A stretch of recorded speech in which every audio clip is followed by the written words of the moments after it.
What's good, basketball family? Yo, hoop heads. Let's talk for a minute. In the NBA, the word untouchable gets thrown around, but it's usually reserved for a very, very small club. We're talking about the Titans, the franchise cornerstones, your LeBrons, your Stephs, your Jokic, the guys you build an entire organization around. You don't even pick up the phone if another GM calls about them. The conversation is over before it begins. It's the ultimate sign of respect, the ultimate declaration of a player's value. But what if I told you a front office just put that untouchable label on a guy who isn't a superstar, a guy who comes off the bench, a guy who, just a couple seasons ago, was fighting tooth and nail just to get rotation minutes? The New York Knicks, a team desperately trying to climb the mountain and bring a title back to the Mecca, have drawn a line in the sand. And the player they're protecting with everything they've got is their 25-year-old backup point guard, Miles McBride. Yeah, you heard me right. In a league where everyone has a price, the Knicks are telling the rest of the NBA that McBride is priceless. This isn't just a simple roster decision, man. This is a story about grit, about loyalty, and about a front office making a bet on culture over cash. So stick with me, because we need to break down how this happened and what it means for the future in New York. This is a crazy one. Now check this out. To really understand why this is such a big deal, you have to understand the brutal business of the modern NBA. It's a chess match, played with 9-figure contracts and ruthless salary caps. Every single general manager is walking a financial tightrope, especially the ones trying to win a championship. You've got luxury taxes, second ape, and all these complicated rules designed to make building a super team incredibly difficult and incredibly expensive. The Knicks are right in the thick of it. They've assembled a tough, talented roster, but with that talent comes a hefty price tag. They're bumping right up against that salary cap ceiling, and that means tough decisions have to be made. It's a constant puzzle. You have to figure out how to keep your core guys happy while also having enough flexibility to improve the roster or sign key veterans. We see it every single year. A team has a great run. They look like they're building something special, and then the bill comes due. Suddenly, a key role player who is vital to their success gets a massive offer from another team, and the original team can't afford to match. They have to let him walk. And just like that, the chemistry, the magic, it's gone. It's the heartbreaking reality of the league. It's a business first, and sometimes that means making unpopular moves. So the Knicks find themselves in this exact spot. They have some players on non-guaranteed deals, and to keep the guys they want, they need to create some breathing room financially. They have to clear some cap space.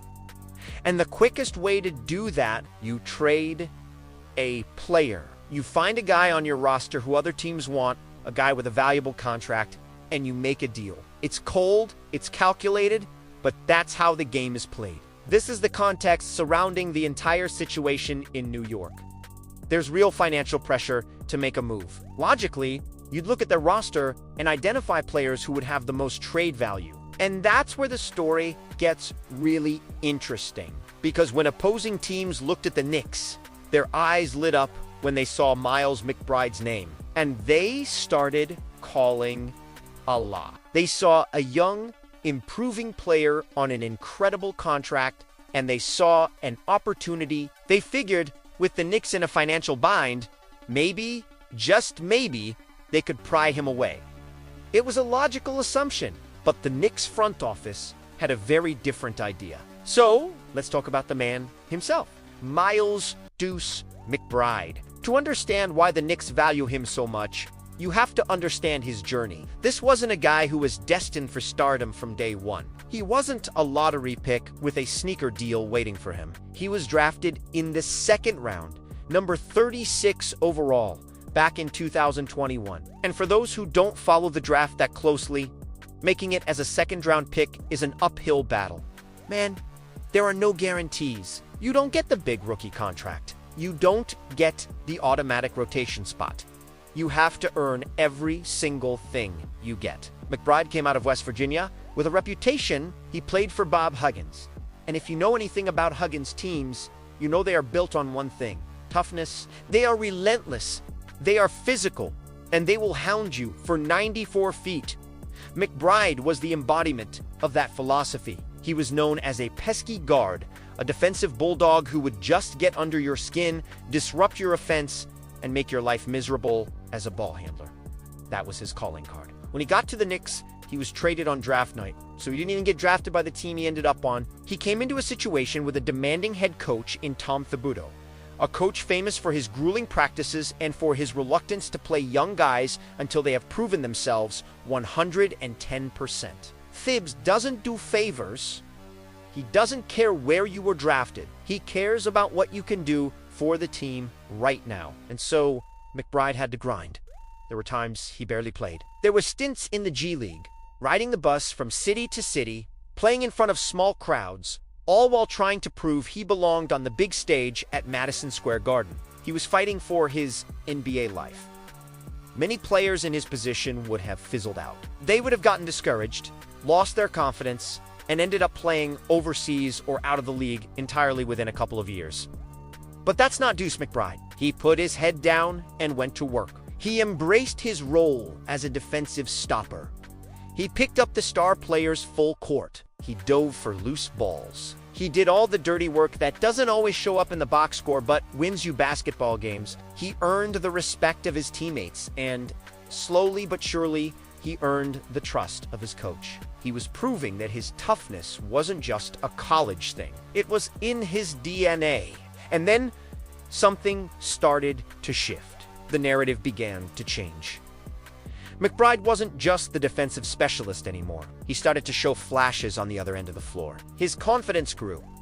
The game started to slow down for him. He went from being a guy you put in to get a stop to a guy you could trust to run the offense and get you a bucket. Last season was his breakout.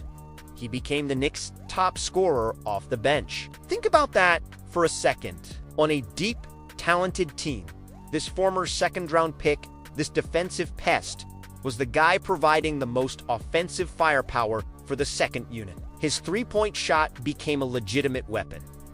He wasn't just hitting open shots, he was creating his own shot. He was attacking the rim. He was making plays for others. The pesky guard was evolving into a complete two-way player right before our eyes. And that evolution has continued in a recent preseason game against a tough Philadelphia 76ers team. McBride put his full arsenal on display. He led the team in scoring with 12 points. But it was more than just the points. He also grabbed 5 rebounds from your backup point guard. And he snagged 3 steals, reminding everyone that the defensive bulldog is still very much there. That one stat line tells you everything you need to know about his value. He impacts the game in every single facet. He scores, he defends, he hustles, and he leads. Now, let's talk about the contract, because this is the part that makes GMS around the league drool. McBride is in the second year of a 3-year, $30 million extension. In the world of today's NBA salaries, that is an unbelievable bargain. It's one of the best value contracts in the entire league, period. You have guys making $20 or $30 million a year who don't provide the kind of two-way impact that McBride does. So when other teams saw the Knicks cap situation, they saw a golden opportunity. They thought they could swoop in and steal a high-impact player on a team-friendly deal. It's the kind of move that can change the trajectory of a franchise. The calls started pouring into the Knicks front office. Teams were hoping, praying, that New York would make the logical business decision and make McBride available to solve their financial issues. According to SNY's Ian Begley, who is as plugged in as they call me, multiple teams around the league value McBride very highly. His production, his age at just 25, and that incredible contract situation make him one of the most attractive trade assets imaginable. He's exactly the kind of player a contender would love to add for a deep playoff run. This is the moment of truth. This is where the story could have gone a very different way. The Knicks front office, led by Leon Rose, had a choice to make. On one hand, you have the cold, hard logic of the business. Trading McBride would immediately solve their salary cap problems. It would open up the space they need, give them financial flexibility, and probably net them a decent return in draft picks or other assets. It's the move that, on paper, a lot of front offices would make without blinking an eye. It's the safe play.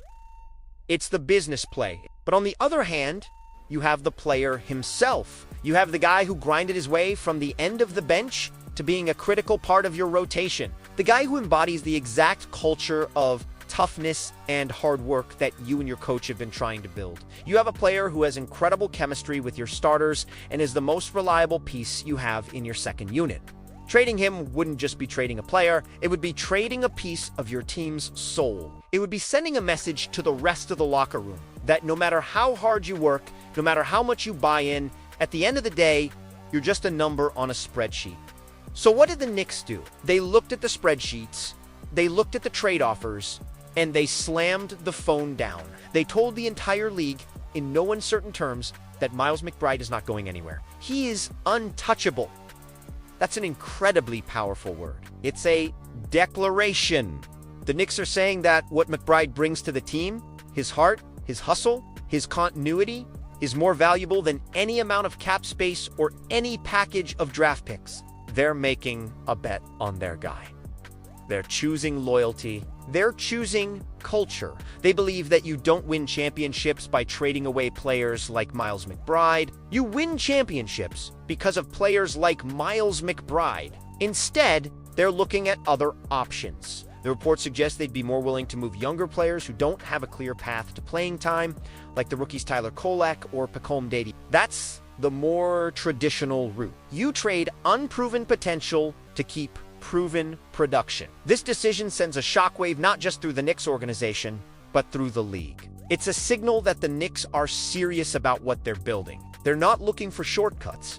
They're not just collecting assets. They're building a team, a real team with an identity. And Miles McBride, the former second-round pick, the pesky guard, is right at the heart of it. So what does this all mean as we look ahead? For the Knicks, it's a massive vote of confidence in their core and their culture. They believe they have the pieces to compete for a title, and they're not willing to disrupt that chemistry for financial convenience. They are doubling down on the identity that has made them one of the toughest outs in the Eastern Conference. For Miles McBride, this is the ultimate validation. It's the reward for all those hours in the gym, all those G League games, all that time spent proving the doubters wrong. He's no longer just fighting for a roster spot.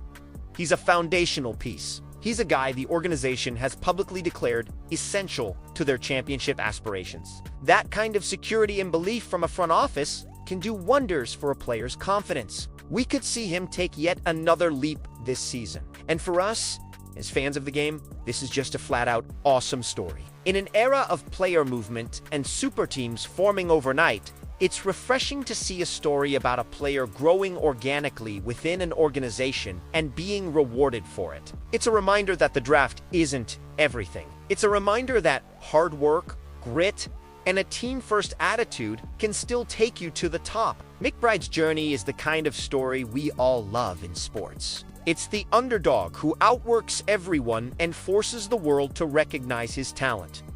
He earned this untouchable status. He didn't get it because of hype or draft position. He got it because of his performance on the court, night in and night out. The Knicks are building something special in Madison Square Garden, and they've made it clear that Deuce McBride is going to be a huge part of it for the foreseeable future. Man, I can't wait to see how it all plays out. So, there you have it, the incredible story of how Miles McBride went from a second-round flyer to an untouchable cornerstone for the New York Knicks. It's a testament to his relentless work ethic and a major statement from the Knicks front office about the culture they are building. They chose their guy over the easy business move, and as a basketball fan, you just have to respect it.